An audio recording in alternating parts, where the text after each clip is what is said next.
मित्रों, किसी स्त्री के भाग्य में पुत्र की प्राप्ति नहीं होती है और उसे पूरे जीवन निसंतान ही रहना पड़ता है। और वो कौन से कार्य है जो एक पतिव्रता स्त्री को अपने जीवन में कभी नहीं करने चाहिए, नहीं तो उसे पुत्र की प्राप्ति नहीं होती है। दोस्तों, हमारे YouTube चैनल भक्ति साधना टीवी में आपका स्वागत है। दोस्तों, अगर आप भगवान श्री राम को सच्चे दिल से मानते हो तो कमेंट में सच्ची श्रद्धा से जय श्री राम जरूर लिखे। मैं भगवान श्री राम से प्रार्थना करता हूं कि हे प्रभु श्री राम, जो भी भक्त इस वीडियो को पूरा देखेगा और कमेंट में जय श्री राम लिखेगा, उनके घर परिवार को सुख शांति और संपत्ति से भर देना। मित्रों, एक समय की बात है जब माता लक्ष्मी भगवान विष्णु से मिलने के लिए जाती है और भगवान विष्णु से कहती है, प्रभु आज मैं आपसे 3 प्रश्नों का उत्तर पूछने के लिए आई हूं। तो भगवान विष्णु कहते हैं, हे देवी, तुम निश्चिंत होकर अपने तीनों प्रश्नों को मुझे बताओ, मैं तुम्हारे प्रश्नों का उत्तर अवश्य दूंगा। तो प्रश्नों को बताते हुए माता लक्ष्मी कहती हैं, तभी मेरा पहला प्रश्न यह है कि वह कौन सी स्त्री है जिसके भाग्य ने पुत्र की प्राप्ति नहीं होती है और वो पूरा जीवन निसंतान ही रहती है। और मेरा दूसरा प्रश्न है, वह कौन सी स्त्री है जो समय से पहले ही विधवा हो जाती है और बिना पति के दुखी जीवन व्यतीत करती है। और मेरा तीसरा प्रश्न है, वह कौन सी स्त्री है जो पति के होते हुए भी एक दुखी जीवन जीती है और उसे कभी अपने जीवन में सुख की प्राप्ति नहीं होती है। तो भगवान विष्णु माता लक्ष्मी के तीनों प्रश्नों को सुनकर बोले, हे देवी, मैं तुम्हें एक कथा सुनाता हूं जिसे सुनकर तुम्हें तुम्हारे प्रश्नों का उत्तर मिल जाएगा, किंतु बहुत ध्यान से सुनना। तो माता लक्ष्मी कहती हैं, आप कथा सुनाई। हे प्रभु ने कथा को पूरा मन लगाकर सुनूंगी। कथा को सुनाते हुए भगवान विष्णु कहते हैं, एक समय की बात है जब एक गांव में एक सेठ रहता था और उस सेठ के 2 बेटे थे और दोनों की शादी हो चुकी थी तथा सेठ और सेठ की पत्नी दोनों ही बहुत दुष्ट स्वभाव के थे और सेठ का बड़ा बेटा और उसकी पत्नी भी दुष्ट स्वभाव की थी, लेकिन सेठ का छोटा बेटा बहुत ही अच्छे स्वभाव का था और उसकी पत्नी भी बहुत अच्छे स्वभाव की थी और वो अकेले ही घर का सारा काम करती थी और घर में सभी के कपड़े भी धोती थी। इतना सब कुछ करने के बाद भी सेठ की पत्नी और बड़े बेटे की पत्नी हमेशा उसका अपमान करती रहती थी। कथा को आगे बताते हैं हुए भगवान विष्णु कहते हैं, सेठ की बड़ी बहू का एक बेटा था और छोटी बहू को एक पुत्री थी। सेठ की पत्नी हमेशा उस पुत्री को लेकर अपनी छोटी बहू को ताना मारती रहती थी। फिर भगवान विष्णु कथा को आगे बताते हुए बोले, हे देवी, अब मैं उस सेठ की छोटी बहू की कहानी अच्छे से समझाता हूं, क्योंकि उसकी छोटी बहू की कहानी से तुम्हें तुम्हारे पहले प्रश्न का उत्तर मिल जाएगा कि वह कौन सी स्त्री है जिसके भाग्य में कभी पुत्र की प्राप्ति नहीं होती है। तो इस कथा को सुनो। उस सेठ की जो पत्नी थी वह पहले से ही बड़े ही दुष्ट स्वभाव की थी और उसके दुष्ट स्वभाव के कारण घर के सभी लोग उससे बहुत ज्यादा परेशान थे और वो अपनी छोटी बहू को बहुत ही ज्यादा परेशान करती थी। उसको परेशान करने में उसे बहुत मजा आता था। सेठ की छोटी बहू का नाम राधिका था और वह बेचारी राधिका घर का सारा काम करती थी। फिर भी सेठ की पत्नी उसे हमेशा बहुत परेशान करती थी। वो कितना भी घर का काम कर ले, पर सेठ की बीवी हमेशा उसे ही डांटती रहती थी। एक दिन जब राधिका घर में झाड़ू लगा रही थी तो सेठ की पत्नी बोली, इतनी देर हो गई तो अभी तक झाड़ू ही नहीं लगा पाई ने, मंदिर जा रही हूं और जब तक वहां से आऊंगी तब तक खाना बन जाना चाहिए। आते ही ने खाना खाएंगे।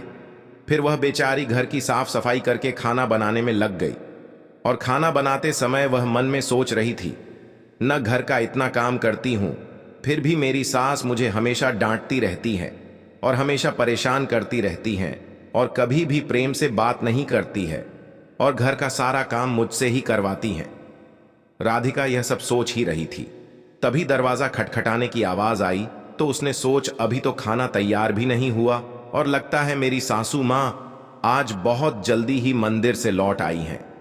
फिर राधिका दरवाजे के पास गई और दरवाजा खोला तो उसने देखा कि दरवाजे के बाहर एक साधु महाराज खड़े हैं। फिर वह साधु महाराज राधिका से कहते हैं, बेटी मुझे कुछ भोजन करा दो, मुझे बहुत जोर की भूख लगी है। तो राधिका बोली, महाराज ने आपको भोजन तो करा देती, पर मेरी सास बहुत दुष्ट स्वभाव की है, वो मुझे बहुत डांटेंगे और अभी वह मंदिर गई है, मंदिर से आते ही होंगे। यदि वो आ गई और उन्होंने मुझे आपको भोजन कराते देख लिया तो मुझे बहुत मारेंगे, इसीलिए मैं आपको भोजन नहीं करा सकते। तो साधु बोला, बेटी थोड़ा सा ही भोजन करा दो, मैंने सुबह से कुछ नहीं खाया है। साधु की यह बात सुनकर राधिका को दया आ जाती है और साधु से बोली, महाराज आप अंदर आ जाइए, मैं आपको भोजन देती हूं। तो फिर वह साधु अंदर आ जाते हैं और राधिका उनको भोजन देती है। और अभी साधु भोजन कर ही रहे थे, तभी अचानक राधिका की सास मंदिर से घर आ जाती है और उस साधु को भोजन करते देखकर बोली, ये निराधार है, कोई भोजनालय नहीं जो हर कोई यहां आकर भोजन करके चला जाएगा। और तुमने साधु को भोजन क्यों दिया? क्या अन्य मुफ्त में आता है जो हर किसी को अपने घर में बैठाकर खिलाती रहती हो? और यह कहकर उस साधु को धक्के मारकर अपने घर से बाहर निकाल दिया और उसका खाना उठाकर बाहर फेंक दिया। फिर राधिका से कहने लगी, तो साधु को भोजन कराया, अन्य कितना महंगा आता है, तुझे पता नहीं अब घर के लोग क्या खाएंगे? तो राधिका डरते हुए बोली, साधु बहुत भूखा था, इसीलिए मैंने उसे भोजन दे दिया था और उसे मैंने अपने हिस्से का भोजन दिया है, इसीलिए आज मैं भोजन नहीं करूंगी। और इतना गुस्सा क्यों होती हो? भोजन तो मैंने उसे अपने हिस्से का दिया है। यह सुनकर उसकी सास ने गुस्से में आकर राधिका को भी धक्के मार करके घर से बाहर निकाल दिया और बोली, जा, अब तुझे भी इस घर में रहने की जरूरत नहीं है और अब कभी मेरे घर में माता आना। फिर राधिका दरवाजे पर बैठकर रोती रही, किंतु उसकी सास ने दरवाजा नहीं खोला। और फिर राधिका ने सोचा, अब यहां से अपने मायके ही जाना पड़ेगा। फिर वह अपने मायके जाने लगती है तो बीच रास्ते में एक घना जंगल पड़ता है। राधिका भूखी प्यासी अपने मायके जा रही थी, तभी बारिश होने लगती है। फिर राधिका वहीं जंगल में एक पेड़ के नीचे बैठ जाती है, लेकिन फिर भी बारिश की बूंदें उसके ऊपर गिर उड़ती रहती है और वह भीगने लगती है। तो उसे एक और पेड़ दिखा जो काफी बड़ा था, तो वह बारिश से बचने के लिए वह उस बड़े से पेड़ के नीचे जाकर बैठ गई और रोने लगी। तभी उसे एक संत मिले और संत के कहा, बेटी तुम क्यों रो रही हो? तो राधिका ने संत को सारी बात बताई। तो संत ने कहा, वो लोग तुम्हें इसीलिए परेशान करने आते हैं क्योंकि तुम्हें अभी तक पुत्र की प्राप्ति नहीं हुई है। लेकिन तुम चिंता मत करो, मैं तुम्हें एक पर्ची देता हूं जिसमें पुत्र प्राप्ति का उपाय लिखा है। फिर संत ने उसे एक पर्ची दी और कहा, इसमें लिखे उपाय को यदि तुम पूरी निष्ठा से करोगी तो तुम्हें पुत्र की प्राप्ति अवश्य होगी। और फिर इतना कहकर वह संत वहां से चले गए। फिर राधिका अपने मन में सोचने लगी, यदि मुझे भी पुत्र हो जाएगा तो मुझे भी ससुराल में बहुत सम्मान मिलेगा और मेरी सास मेरी बहुत इज्जत करेगी। यह सोच ही रही थी, तभी बारिश बंद हो गई और फिर उसने पर्ची को खोला और पढ़ा तो उसमें लिखा था, पुत्र प्राप्ति के लिए स्त्री को हमेशा अपने पति के बाएं ओर सोना चाहिए है। और पर्ची में आगे लिखा था कि मासिक धर्म शुरू होने के प्रथम 4 दिवस में स्त्री और पुरुष के मिलन से पुरुष रोग प्राप्त होता है, इसीलिए मासिक धर्म के प्रथम 4 दिन पति पत्नी को मिलन नहीं करना चाहिए तथा मासिक धर्म के 5वें दिन मिलन से कन्या की प्राप्ति होती है और 6ठे दिन मिलन से पुत्र की प्राप्ति होती है और 7वें दिन मिलन से बंध्या पुत्री होती है तथा मासिक धर्म की 10वीं रात्रि में मिलन करने से अतिश्रेष्ठ पुत्र की प्राप्ति होती है। और फिर उस पर्ची में लिखी सारी बातें पढ़कर राधिका अपने मन में सोचने लगी, अब इसी गुगल में रहेंगे।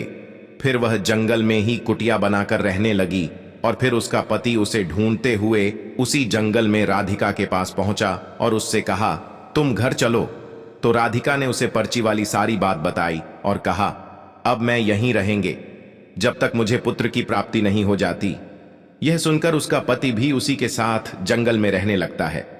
और फिर राधिका ने अपने मासिक धर्म के दौरान मासिक धर्म की 10वीं रात्रि में अपने पति के साथ मिलन किया और वह गर्भवती हो गई। फिर सुबह स्नान करके राधिका पूजा पाठ करने के लिए बैठी हुई थी, तभी उसका पति लकड़ी काटने के लिए चला गया और फिर भयंकर तूफान आया जिससे उसकी झोपड़ी उड़ गई और भी भारी बारिश होने लगी। और फिर बारिश से बचने के लिए राधिका उसी बड़े से पेड़ के नीचे जाकर बैठ गई और उस पेड़ पर 2 राक्षसी रहती थी जो इस समय बाहर गई हुई थी। और थोड़ी ही देर बाद वह दोनों राक्षसी पेड़ पर आकर बैठ गई और उसी पेड़ के नीचे राधिका बैठी थी। फिर वो राक्षसी आपस में कहने लगी, चलो सोने के पास चलते हैं। तो दूसरी कहने लगी, पर चलेंगे कैसे? तो पहली राक्षसी बोली, इसमें कौन सी बड़ी बात है, इस पेड़ को अभी उड़ा देती हूं, इसी से चलेंगे। इतना कहकर वह दोनों राक्षसी उस पेड़ पर बैठकर सोने के टापू की तरफ निकल लेती हैं और उसी पेड़ के नीचे पेड़ की जड़ों पर राधिका भी बैठी थी, इसीलिए साथ में वह भी उड़ने लगी है। किंतु राक्षसी को यह बात नहीं पता होती है कि इसी पेड़ के नीचे एक औरत भी है। फिर कुछ ही देर में वह दोनों राक्षसी सोने के टापू पर पहुंच जाती है और फिर दोनों राक्षसी को भूख लगी तो वह दोनों पेड़ से उतरकर शिकार करने के लिए चली गई। फिर राधिका पेड़ की जड़ से उतरकर जब सोने के टापू पर पैर रखा तो उसने देखा यहां तो सब सोना ही सोना है। तो वह जल्दी जल्दी सोने को अपनी साड़ी के आंचल में भरने लगी और जितना सोना भर सकती थी उतना भर लिया और फिर दोबारा से उसी पेड़ की जड़ों पर जाकर बैठ गई। फिर कुछ देर बाद दोनों राक्षसी शिकार करके वापस आ गई और फिर पेड़ के ऊपर बैठ गई और फिर दोनों आपस में कहने लगे, चलो अब यहां से चलते हैं। और फिर कुछ ही देर में वो दोनों पेड़ को लेकर वहीं पर पहुंच गई। फिर राधिका तब तक पेड़ की जड़ों पर ही चुपचाप बैठी रही जब तक वह दोनों राक्षसी वहां से चली नहीं गई। फिर भगवान विष्णु कहानी को आगे बताते हुए माता लक्ष्मी से कहते हैं, अब कहानी को ध्यान से सुनो, क्योंकि यहीं से आपको पता चलेगा कि किस स्त्री के भाग्य में पुत्र की प्राप्ति नहीं होती है। तो माता लक्ष्मी कहती है, हे प्रभु। तो भगवान विष्णु कहते हैं, फिर कुछ देर बाद वो दोनों राक्षसी वहां से चली गई और फिर राधिका उस सोने को लेकर पेड़ की जब से नीचे आ गई और सोचने लगी कि ये सारा सोना लेकर अपने घर जाऊंगी और मेरी सास इतना सोना देखकर खुश हो जाएंगी और मुझे परेशान करना बंद कर देंगी और मुझसे घर का काम भी नहीं कराएंगे। राधिका यह सोच ही रही थी, तभी उसका पति भी जंगल से लकड़ी काटकर आ गया और राधिका से कहने लगा, इतना सारा सोना तुम कहां से लाई हो? तो राधिका ने उसे राक्षसी वाली सारी बात बताई और कहा, चलो अब हम लोग घर चलते हैं। तो उसका पति बोला, ठीक है। और फिर दोनों घर जाते हैं और घर जाते ही राधिका ने अपनी सास को सारा सोना दे दिया।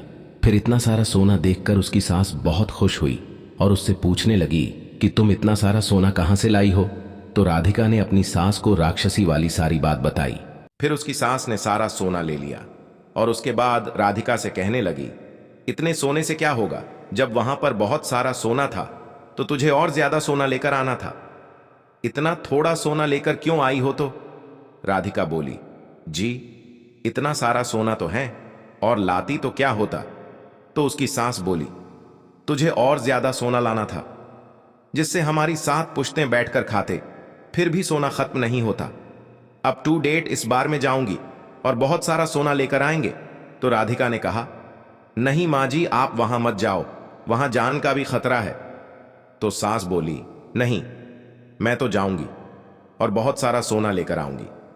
और इस प्रकार उसकी सास ने उसकी बात नहीं मानी और उसी जंगल में पहुंच गई और उसी पेड़ के नीचे जाकर बैठ गई जहां पर कुछ दिनों पहले राधिका बैठी थी। तो उसे राक्षसी उड़ाकर सोने के टापू पर ले गई थी। फिर कुछ देर राधिका की सास पेड़ की जड़ों पर बैठी रही और थोड़ी ही देर में वो दोनों राक्षसी वहां आई और उसी पेड़ पर बैठ गई। फिर एक राक्षसी कहने लगी, आज सोने के टापू पर नहीं बल्कि आज नदी के किनारे चलते हैं, वहां पर मछलियां खाएंगे। और इतना कहकर पेड़ को लेकर नदी की तरफ चल देती है। अभी उसकी सास एकदम से बोल पड़ी, तुम दोनों पेड़ को सोना के टापू पर लेकर क्यों नहीं जा रही हो? तभी उन दोनों की नजर उसकी सास पर पड़ी और उसकी सास सोचने लगी, ये मैंने क्या बोल दिया? अब तो ये राक्षसी जान जाएंगे कि इस पेड़ पर कोई और भी है। फिर वो दोनों ने देखा कि इस पर तो एक स्त्री बैठी है, तो दोनों ने पेड़ को बहुत जोर से हिलाया, जिसके कारण उसकी सांस पेड़ से नीचे गिर गई और उसकी मौत हो गई। उसके बाद जब उसके घर वालों को उसकी मौत का पता चला तो सभी लोग वहां पर पहुंच गए और राधिका कहने लगी, मैंने सासू मां को समझाया था कि वह मत जाओ, फिर भी वह वहां पर सोने के लालच में चली गई। अब इनके लालच का फल नहीं मिल गया। मित्रों, कहानी को आगे बताते हुए भगवान विष्णु कहते हैं, इस तरह उसकी सास की मौत हो गई, इसीलिए हमें लालच नहीं करना चाहिए। और फिर कुछ समय के बाद राधिका को एक पुत्र हुआ और पुत्र प्राप्ति के बाद राधिका बहुत खुश थी और उसने अपने घर में एक दावत रखी जिसमें उसने बहुत से पंडितों और संत महात्माओं को अपने घर पर भोजन कराया। फिर भोजन करके सभी संत महात्माओं ने उसको बहुत आशीर्वाद दिया। और उधर सेठ के बड़े बेटे की बहू, जो हमेशा राधिका को पुत्र को लेकर ताने मारा करती थी, उसका मुंह हमेशा के लिए बंद हो गया। फिर भगवान विष्णु माता लक्ष्मी से कहते हैं, मेरी कथा समाप्त हुई। अब मैं तुम्हें तुम्हारे प्रश्नों के उत्तर देता हूं। तुम्हारा पहला प्रश्न था, कौन सी स्त्री के भाग्य में पुत्र की प्राप्ति नहीं होती है और वह पूरा जीवन निसंतान रहती है। तो जो स्त्रियां संत द्वारा दिए गए पर्ची में लिखी बातों के विपरीत कार्य करती हैं, उनके भाग्य में पुत्र की प्राप्ति नहीं होती है। और जो स्त्रियां अपने पति का आदर नहीं करती हैं और हमेशा उनसे लड़ती झगड़ती रहती हैं और अपने पति से हमेशा नाराज रहती है, उनके भी भाग्य में पुत्र की प्राप्ति नहीं होती है। इसीलिए प्रत्येक स्त्री को अपने पति का आदर सम्मान करना चाहिए। और तुम्हारा दूसरा प्रश्न था कि वह कौन सी स्त्री है जो समय से पहले ही विधवा हो जाती है और बिना पति के एक दुखी जीवन जीती है।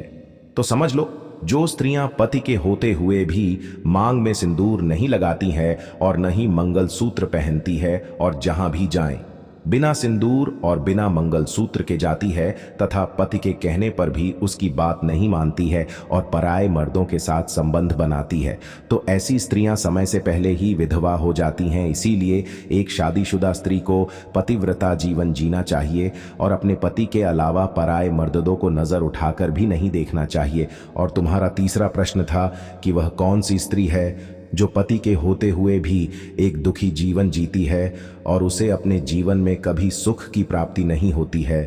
तो समझ लो, ये वो स्त्रियां हैं जो सुबह देर तक सोती रहती है और सुबह 8 या 9 बजे के बाद उठती है और बिना स्नान किए ही भोजन बना देती है और पूजा पाठ भी नहीं करती है और कहीं भी जाना होता है तो अपने पति की बिना आज्ञा के चली जाती है। पति के मना करने पर भी नहीं मानती है, पति की एक भी बात नहीं मानती है। तो ऐसी स्त्रियों के जीवन में कभी सुख की प्राप्ति नहीं होती है और हमेशा दुखी जीवन जीती है।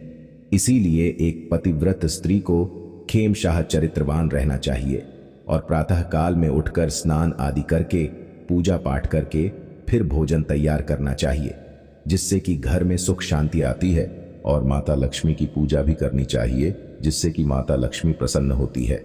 मित्रों, आपको यह कथा